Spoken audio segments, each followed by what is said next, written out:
check-ins, etc. We've been through this with a couple of different drafts. Doug had proposed these sort of quarterly walkarounds, which anyone could participate in. This would happen every 3 months, and then we had, in the one with the Seattle Parks logo on it, a series of 11 questions that would be asked with everyone kind of walking around together.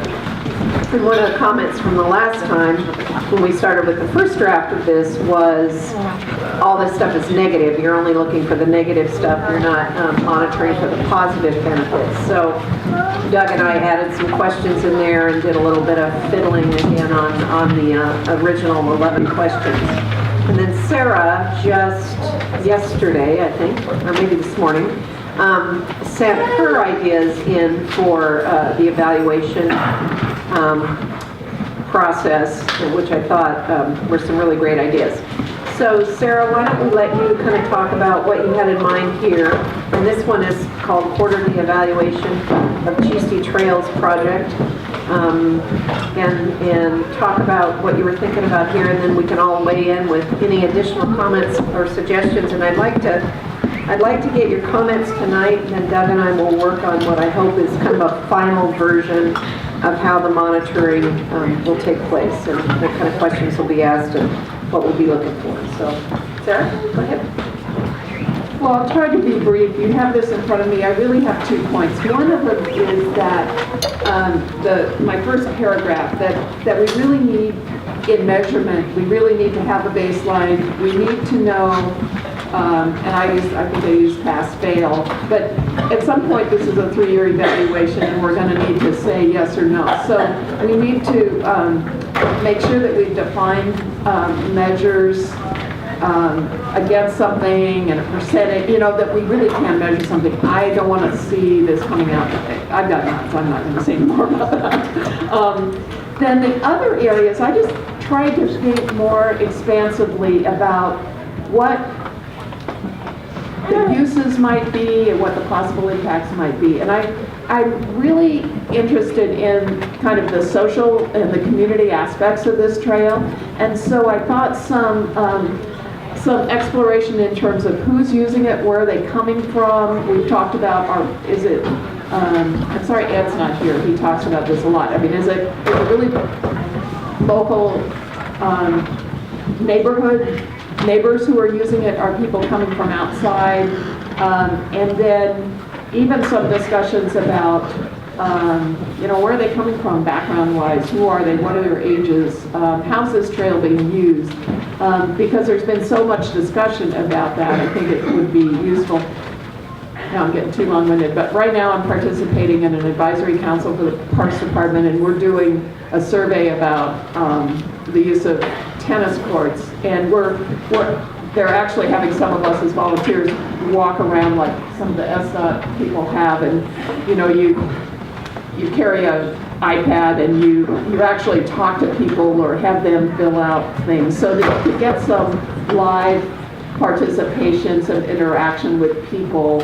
I think it'd be weird to say, somebody whips by on a bike and here's your interview form where you fill it out. But, there may be some really creative ways to gather that information, but I think it's an important aspect of what we're talking about here. So that was a lot of it. I didn't see parking mentioned, so I thought to address that. And then I think today we began to address some of the maintenance issues, but I think that's also it's an important issue for the Parks Department, and I think it's an important issue on long term for this project. So that's kind of, you have my notes, but I kind of went that direction and jotted it down and shot it up. Comments, reactions, Daryl? I'm kind of curious about measurements and quantifying this project. And really it's about success. If this project's going to be successful, we'll have to understand what that means. It's just a comment of pass or fail. In the wetland business, there's what's called performance standards, and a lot of that relates to on-the-ground measurements that can be monitored and documented, and data will be able to be produced. I'm also involved, I'm on the Green Sail Partnership field monitoring team, and we're involved with vegetation monitoring across the city.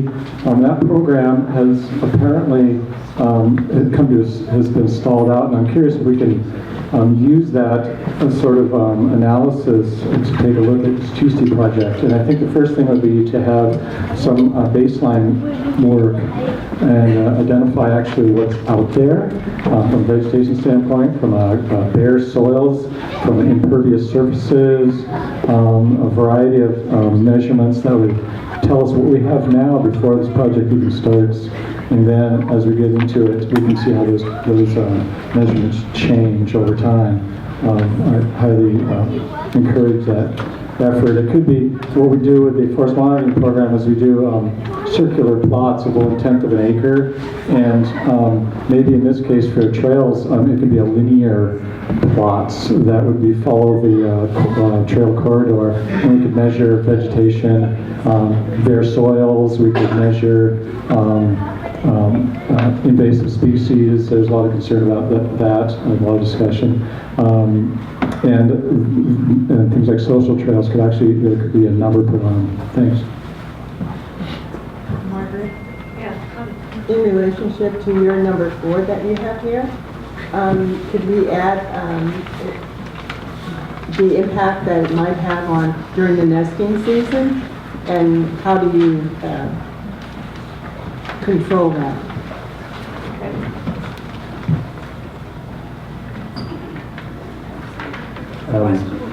I'd like to actually echo what Sarah and Darrell both have been saying about the importance of measurable criteria,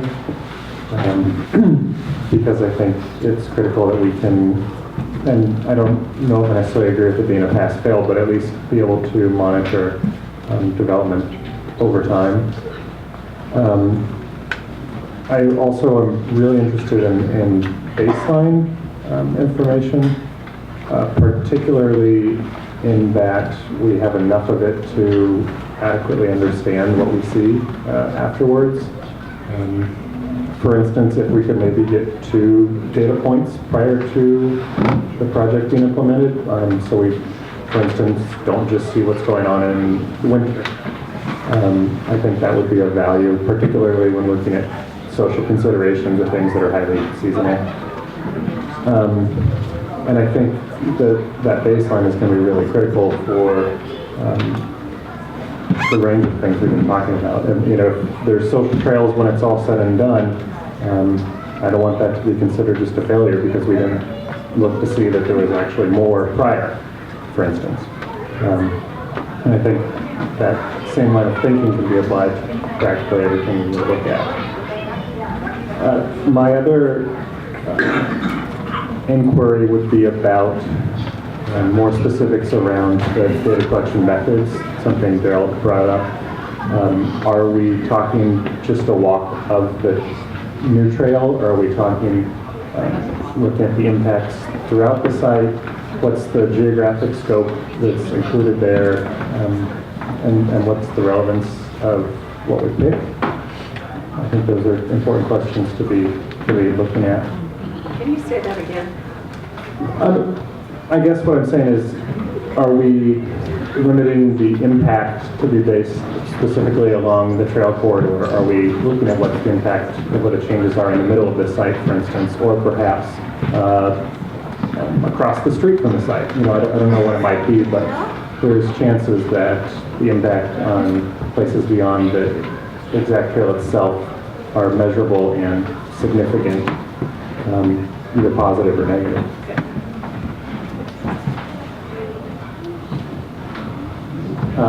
I appreciate and they are also talking about the need for empirical measures and real data rather than impressionistic discussions.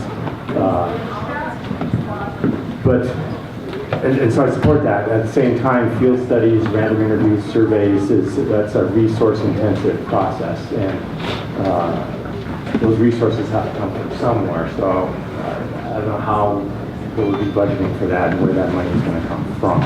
But I agree that it's important. And as to baseline measures, that too is important. In some ways, it's already too late. This project has brought volunteers over the last 1 to 2 years that have created a lot of invasive species that install native plants. And so some retrospective estimation as to what the positive impacts have been already, that would be appreciated.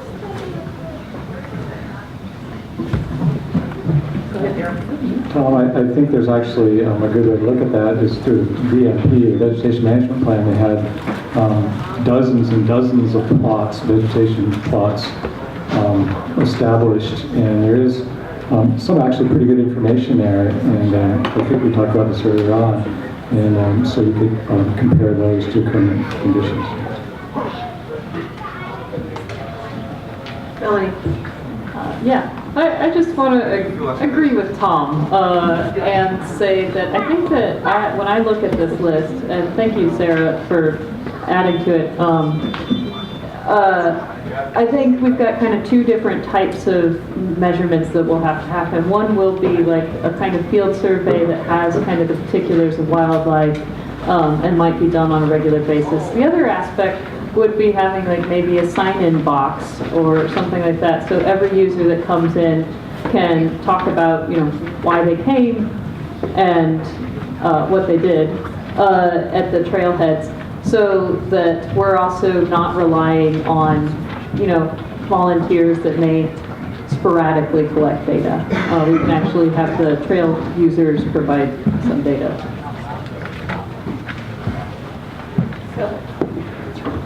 I just want to add to that, when you do take surveys, getting statistically valid results is a super difficult challenge. And we're fortunate that we have a large community of Rainier Vista right there. And so we could be really mindful about how we survey that community in terms of their use or reasons for not using the area, and just getting them proactively involved and so what their uses is, and other neighbors, of course, as well.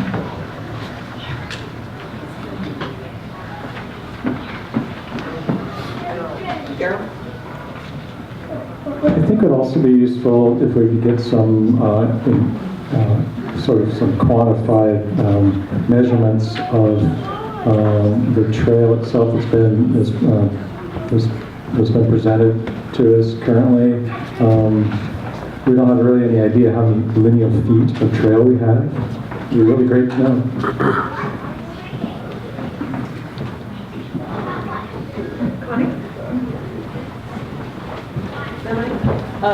I would also say that as much as I like the quantitative stuff, I'm also about the qualitative data. And so I'd like to add that it would be nice to have a method of collecting user experience, whether it's added to like a website or like just a comment box on the trail, so that people can say, you know, what they love about it or hate about it, or, you know, where they got hurt, or, you know, whatever. Going back to what you said at the first meeting, are they experiencing joy? Yes. That was one of your criteria for this. Joy. Anyone else? Weston? I really like the idea of feedback, and it's wonderful, and the web platform I think is a great idea because it's perhaps less intensive use on the site, and to Tom's point, maybe less resources for the department to administer. But I think for this, we also want to be clear that we have a delineation between comment and feedback and data collected to consider impacts. I think there's potentially some ways that the comment can inform the data or give anecdote to support it. But I think, especially to Phil's point about a statistically significant sample size, I don't think that would meet what we're looking for. I just wanted to add that I'm from Chicago, and so stuffing the ballot box it's not unheard of in Chicago. So we got to be mindful of that too.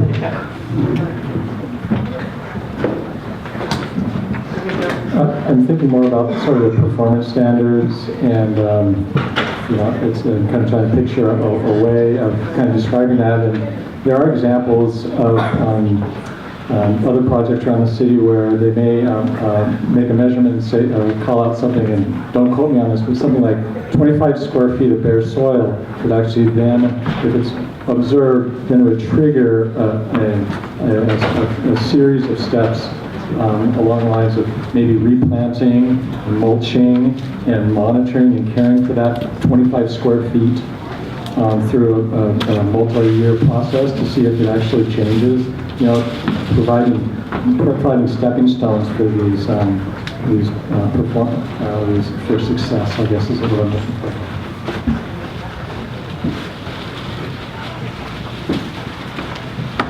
Okay, so I think Doug is with me on this. We'll be happy to take a crack at, it sounds like we want to start with Sarah's version and work with that, just because that had more of the definitions that we were looking for, and not lose sight of our other questions, but I think we can work it into this format.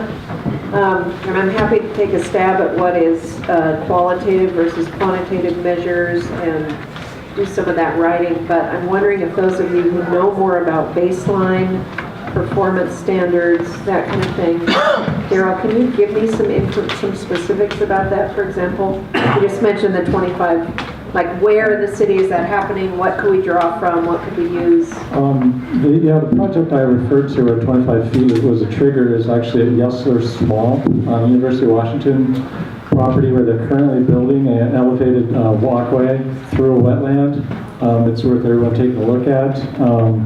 And the nice thing about it is it's all on the website, all of the permitting process, and it's really useful for the public to understand what steps you have to go through to have a project. We don't see that very often in parks projects. I don't know why, but it'd be great to have that kind of information online. And when I mentioned the performance standards, they're both written into, specifically directly written into the designs, as well as the wetland resources component. You'll see a series of performance standards there that are quantified. It's just one example. There's many, many others.